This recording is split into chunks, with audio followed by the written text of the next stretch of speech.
All right, what's up, boys? I know it's been a while since your boy has made a podcast, and that is because, there's been a lot of drama, a lot of negativity surrounding the MMA community, and it's like, I like to not focus on that. I like to keep this an MMA-friendly channel. This is not a drama channel by any means, and in my opinion, although I can find some of the drama entertaining, I don't necessarily like drama. I am a guy who shuns drama in my personal life.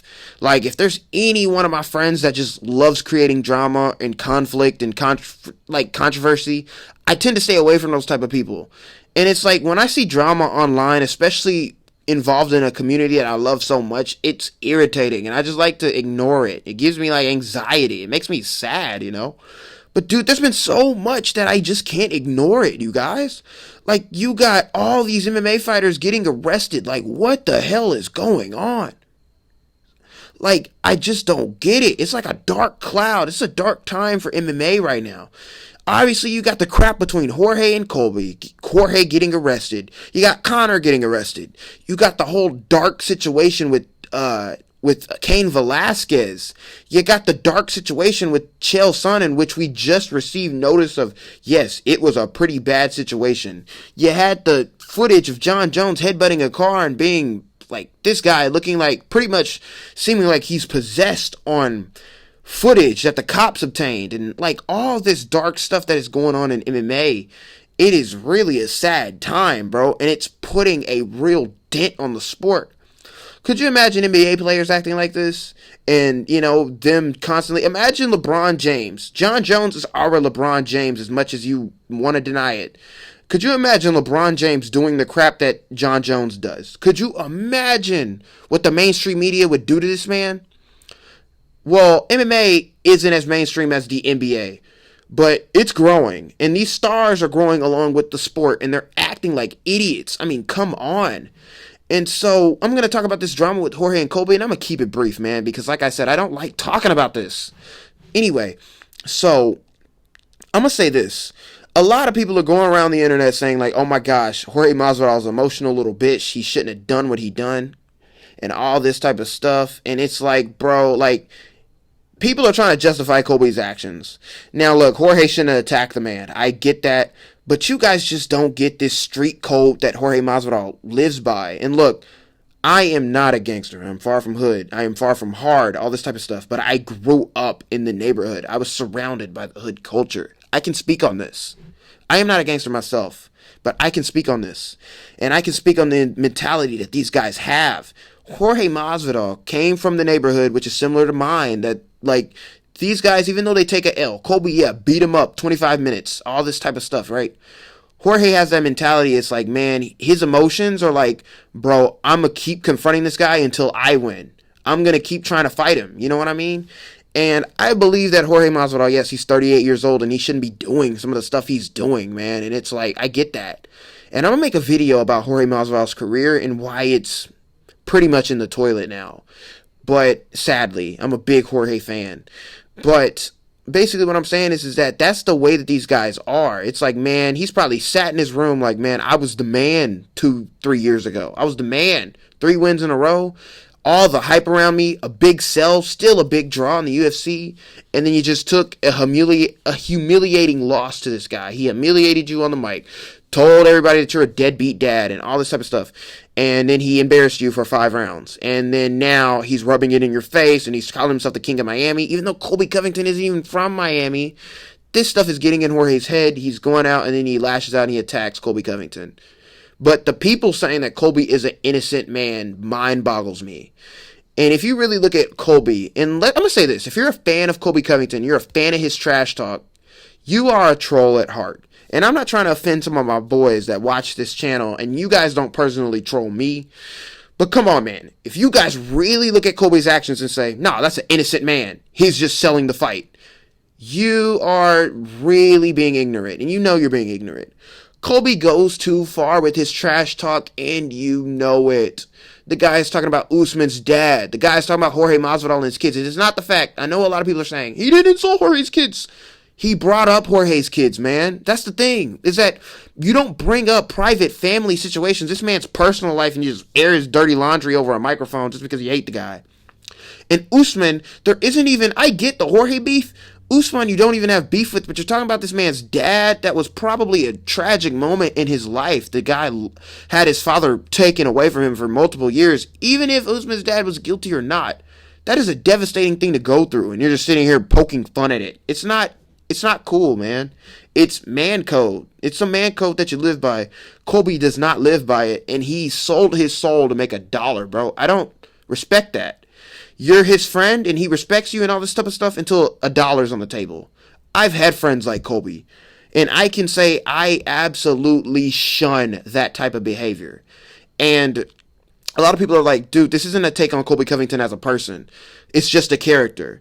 But, dude, I know me. I know my morals as a man. If I was like in the UFC and I'm like, man, I'm going to create this character and I'm going to talk this crap and I'm going to do all this stuff and I'm going to create this persona and I am going to try and sell tickets in the UFC. Dude, me as a man, morally, I know where to go and not to go. I'm not talking about people's families. I'm not talking about dead people. This dude literally mocked Usman's dead manager, and that's okay. I'm not talking about people's kids. I'm not talking about people's personal lives. I'm not talking about people's families. I'm not doing that. Why? Because morally as a man, that's just not okay. Look, Conor McGregor, which is a lot of what these people, and Chael Sonnen, which is what these new wave guys try to mimic. These guys made a career and made a lot of money trash talking. I get it. Being a heel, I get it. Conor McGregor didn't start talking about people's families and religions and wives and all this type of stuff until his career was declining. And it is clear, if you guys can read between the lines just a little bit, this man's mental health is declining rapidly. Rapidly. It's not a matter of, this guy is clearly on drugs. Yet you guys really want to ignore that. And Colby, I don't believe there's anything wrong with Colby. But this man takes it too far just anyways because he's a character. It's like, when do we start looking past the, quote, character and just seeing that this guy probably isn't an honorable guy? I'm just being honest. Now, I know that a lot of people are going to say, Marcus, you are really sulking it for Jorge. You're picking Jorge. No, I'm not. Because me personally, what would I have done? Well, there's not a man alive. You can make me emotional. You can probably hurt my feelings with saying a few things. And I'm not ashamed to admit that as a man. But never will a man use his words to make me want to lash out and attack him, especially in the way that Jorge did. There's nothing that you can say that you can mock me for. If anything, I will just ignore you. I'll deal with my demons. I'll deal with it in darkness, and I will just ignore you, bro. Even if you did beat me up, I will ignore it. I'll probably mute like anything that I see of you, stay off social media, and just deal with it. And eventually move on. And then if this guy is still talking trash, I'm like, okay, this is a badge of honor. I will look at it as like a lesson for me. I wouldn't run up and sock somebody in the back of the head because he's just constantly rubbing it in my face. I'm not going to do that. So Jorge was wrong. Colby was wrong. They were both wrong, you guys. They were both wrong, and I want you guys to really understand that. Stop picking sides. They're both wrong. Anyway, I'm moving on, man, because I just don't like talking about that.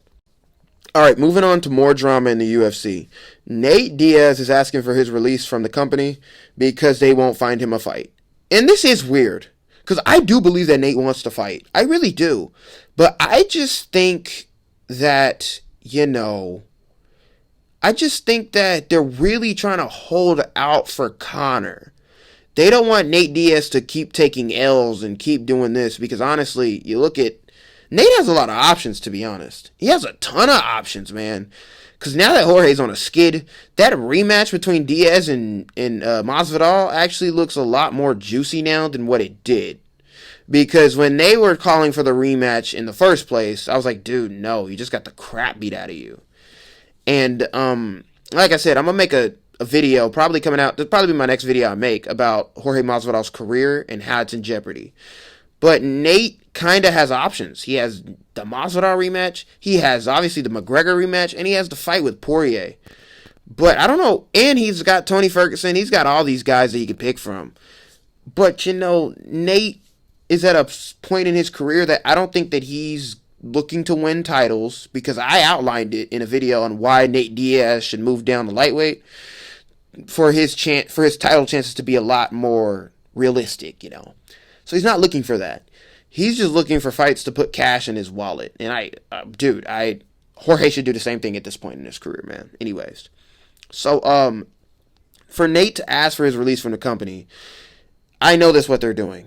He's either knowing that's what they're doing, or he's just really frustrated and he's like, why the heck won't these guys find me a fight? And that's the only thing I could think of. They're holding him out for Conor. Because, let's be real, Conor coming back, besides Tony Ferguson, that is the most winnable fight that he can win. And look, they're not looking to rise the stock of Diaz. They're looking to find a way that they can throw Conor back in the mix. Because that is their cash cow. Despite Diaz being a cash cow himself, Diaz is like a cash calf, however you pronounce, a baby cow. And Conor McGregor is the whole freaking bull. This, they're not comparable in terms of numbers, So, yeah, man, that is what I think is happening. I could be wrong, but I'm pretty sure that's where they're going. Anyway, moving forward. Okay, so let's move on to the questions. Our first question comes from Wrestling Machines 23, and he asks, what is your favorite MMA fight of all time? To be real, bro, I don't have one. And if I really had to sit and think about it, I guess it'd be the one that I've watched the most, that I would love to watch back the most. I don't know. My casual brain is saying Conor versus Diaz. But, yeah, man, I don't know, man. I don't have one, to be honest. If it was, I would have to say probably McGregor Diaz too.